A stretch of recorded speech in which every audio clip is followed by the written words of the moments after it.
Welcome to the Visual Fractions YouTube channel. In this tutorial, we'll guide you through the process of converting 11 kilograms to pounds. Are you looking to convert 11 kilograms to pounds but aren't quite sure how to do it? Don't worry, it's an easy conversion that can be done in just a few steps. In this video, we'll walk you through the process step by step and provide examples to help you master this skill. First, let's review the conversion factor. 1 kilogram is equal to 2.20462 pounds. To convert kilograms to pounds, all you need to do is multiply the number of kilograms by the conversion factor. Let's walk through an example. Say you have 11 kilograms of flour that you need to convert to pounds.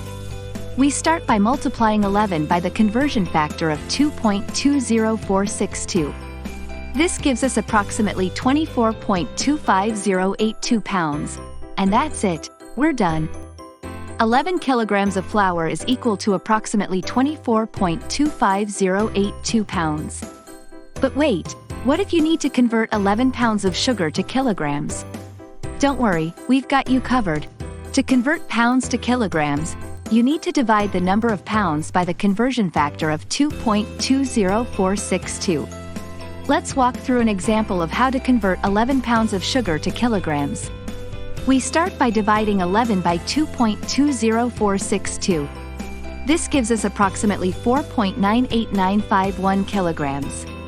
But wait, we should round this number to the nearest hundredth, so our final answer is approximately 4.99 kilograms. And there you have it.